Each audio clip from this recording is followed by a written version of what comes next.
Everyone in the town knew Samuel as the poor mechanic. Not because he said it, but because life showed it.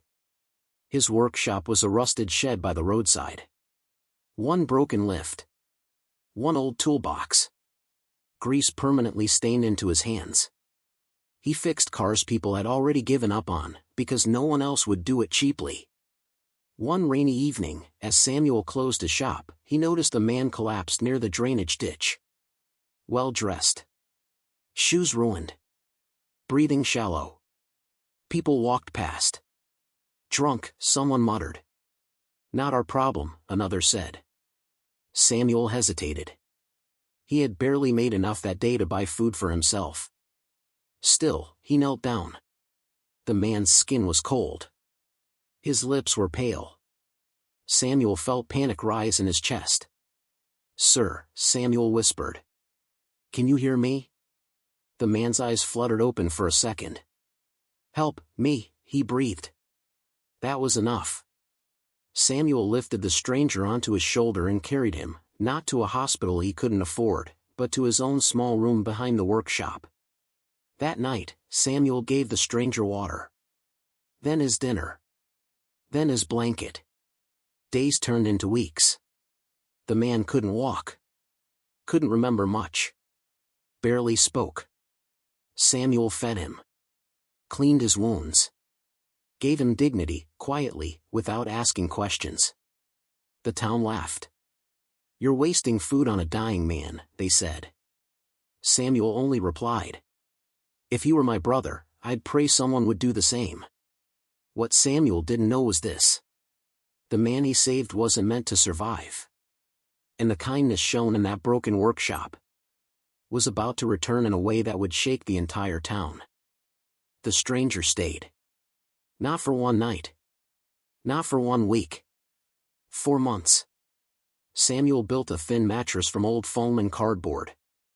Every morning before opening the workshop, he boiled porridge and fed the man slowly, spoon by spoon. At night, after fixing engines until his back ached, he cleaned wounds that refused to heal. The man spoke little. Sometimes he stared at the ceiling like he was counting regrets. Sometimes he cried in his sleep. Samuel never asked who he was. In town, business dropped. People whispered that Samuel had lost his sense. Customers avoided the workshop. "Why trust a man who feeds strangers instead of saving money?" they said. Some days, Samuel skipped meals so the stranger wouldn't have to. One evening, while rain hammered the tin roof, the man finally spoke clearly. "You shouldn't be doing this," he said weakly. "I'm a burden." Samuel smiled tiredly. "No," he said. "You're a responsibility life placed in my hands." Weeks later, the man grew stronger. He could sit up. Then stand. His memory returned in pieces, phone numbers, cities, names he refused to say out loud. One night, Samuel overheard him whisper into a borrowed phone. "Tell them I'm alive," the man said. "But not yet." Samuel pretended not to hear. Because kindness doesn't demand explanations. The day the stranger finally stood unaided, he took Samuel's hand and said something strange. "You fed me when I was nothing. Soon, people will remember your name." Samuel laughed it off. He didn't know that cars were already lining up on the highway outside town. Black. Shiny. Silent. And that the man he'd been feeding with his last coins was about to walk back into the world. As someone no one could ignore. The morning started like any other. Samuel opened his workshop, wiped grease from his hands, and handed the stranger a cup of tea. The man was standing now, steady, alert, different. Then the road went quiet. No buses. No motorbikes. No horns. Just the low hum of engines approaching, slowly. Samuel stepped outside. 5 black SUVs rolled into town and stopped in a straight line in front of his workshop. Doors opened in unison. Men in tailored suits stepped out, scanning the area like the air itself mattered. The town froze. People peeked from shops. Children stopped playing. Whispers spread like fire. One man approached Samuel and bowed slightly. "Sir," he said respectfully, "we've been looking for him." Samuel turned. The stranger walked out behind him, no longer weak, no longer broken. His posture was straight. His eyes sharp. Familiar, yet completely transformed. "Enough," the man said calmly. "You scared him enough." The suited men stepped back immediately. The stranger turned to Samuel. "My name is Ezekiel Cato," he said. "I own companies across 3 continents. When I collapsed, people assumed I was dead." Samuel blinked. I just fixed cars." Ezekiel smiled. "You fixed a man," he replied. "And you fed him when he was worth nothing." He reached into his jacket and placed a small black card in Samuel's hand. "Everything you touched while I was gone was watched," Ezekiel continued. "Your debts. Your kindness. Your sacrifices." The crowd crept closer now. Ezekiel raised his voice just enough for everyone to hear. "This workshop," he said, "will never close again." He turned back to Samuel and added quietly, "And this town is about to learn what happens when goodness meets gratitude." The first check was already written. And it had more zeros than Samuel had ever seen. Samuel stared at the card in his hand like it might disappear. The town didn't breathe. Ezekiel didn't wait for applause. He gestured once, and the men in suits moved, quiet, efficient. One opened a folder. Another made a call. A third walked the length of the workshop, nodding to himself. "Your rent is paid," Ezekiel said calmly. 5 years in advance." He turned to a suited woman. "Order new lifts. Tools. Parts. The good kind." Samuel shook his head. "Sir, that's too much." Ezekiel smiled, soft, certain. "Too much was letting you feed me while you starved." A murmur rippled through the crowd. The same men who'd mocked Samuel stepped closer now. The same women who'd crossed the road to avoid his shop watched with wide eyes. Ezekiel raised his voice just enough. "This man didn't ask who I was," he said. "He asked if I was hungry." He pointed to the shed. "That's where dignity lived when the rest of you walked past." He turned back to Samuel. "I'm opening a regional service center here. Training. Salaries. Benefits. You'll run it, if you want." Samuel swallowed. "I've never managed." "You managed compassion," Ezekiel said. "Everything else can be taught." By evening, contracts were signed. Equipment orders placed. A clinic referral arranged, for the nights Samuel had gone without food. As the SUVs prepared to leave, Ezekiel paused at the doorway. "Kindness doesn't come back as luck," he said quietly. "It comes back as responsibility." The engine started. The road filled again. Samuel stood alone in his workshop, no longer rusted, no longer forgotten. And the town finally understood. The man they ignored hadn't changed. The world had simply caught up to him. Change didn't arrive gently. It arrived with deliveries. Flatbed trucks brought new lifts and diagnostic machines. Boxes of tools replaced the rusted shelves. A fresh sign went up by the road, clean, simple, impossible to ignore. Cato Automotive, Regional Service Center. People who once laughed now lined up. Not just with cars. With apologies. "Samuel, I didn't know," they said. "We were all struggling, others tried." Samuel listened. He nodded. He didn't argue. Because kindness doesn't keep receipts. He hired the young men who used to mock him. Trained them patiently. Paid them on time. Gave breaks when their hands shook from learning something new. One afternoon, an old customer pulled him aside. "You could have left," the man said. "Why stay?" Samuel wiped his hands on a clean rag. "Because someone fed a stranger once," he replied. "And that stranger fed a town back." Ezekiel visited quietly a week later. No SUVs this time. Just him. He watched Samuel work. Watched how he spoke to people. How he corrected mistakes without humiliation.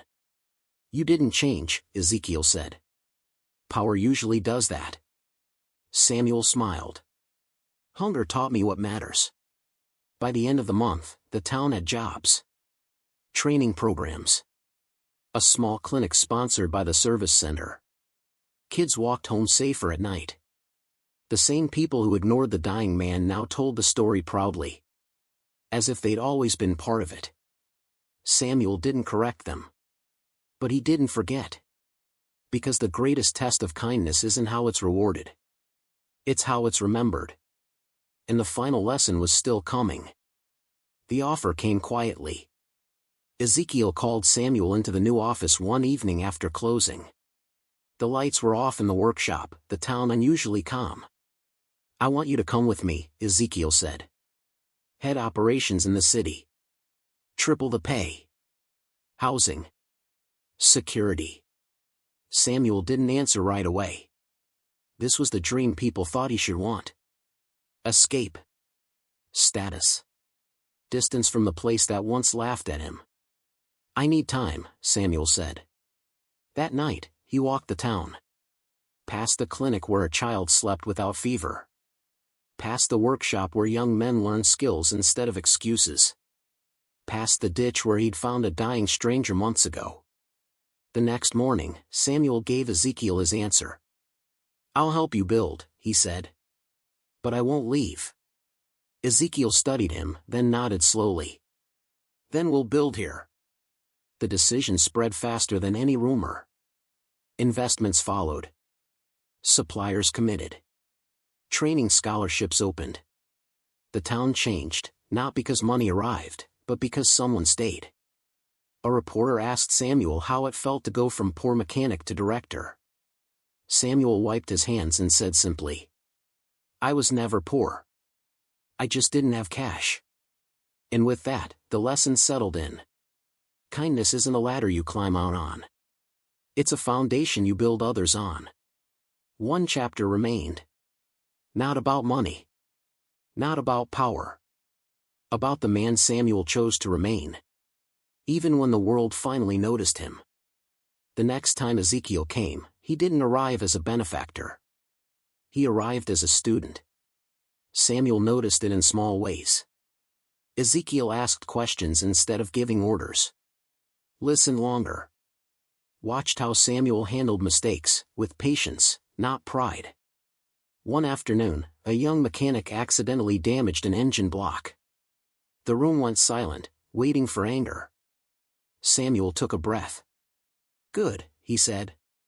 "Now you'll remember how not to do it." The boy blinked. "I'm not fired." Samuel shook his head. "You're learning." Ezekiel smiled to himself. That evening, as they closed up, Ezekiel spoke quietly. "When I collapsed, I thought my life was over," he said. "Not because of the illness, but because I finally saw who I'd become. Powerful. Surrounded. And alone." Samuel leaned against the workbench. "You weren't alone," he said. "You were unseen." Ezekiel nodded. "You fed me without asking my name. I'm trying to learn how to do that, on a larger scale." Together, they started something new. A fund for roadside workers. Training for mechanics who couldn't afford certification.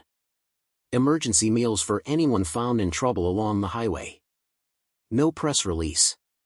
No ceremony. Just systems that worked quietly. The town changed again, this time deeper.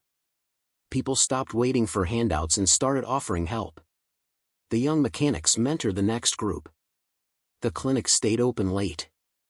And Samuel understood something important. The stranger hadn't come back as a billionaire to rescue him. He'd come back to mirror the lesson Samuel had taught him. That dignity is the first thing you give. And the last thing you take away. One final moment remained. The moment that would show whether this story was about luck or legacy. Years later, people still told the story. They talked about the poor mechanic who saved a dying stranger and was rewarded by a billionaire. They loved that version. It fit neatly into a headline. Samuel never corrected them. Because the truth was better. He still worked with his hands. Still ate lunch from a tin container. Still walked the road every evening, checking for anyone who needed help. The service center expanded, but Samuel's office stayed small. The fund grew, but the rules stayed simple: feed first, ask later. One day, a new mechanic asked him, "Sir, why didn't you leave when you had the chance?" Samuel smiled. "Because I wasn't waiting to be saved," he said. "I was waiting to serve." Ezekiel visited less often now. Not because he'd forgotten, but because the system worked without him. That was the goal. At the edge of town, near the old drainage ditch, a small plaque stood. Here, a man was found. Here, kindness stopped the road. Here, a town learned to look down. No names. Because legacy doesn't need them.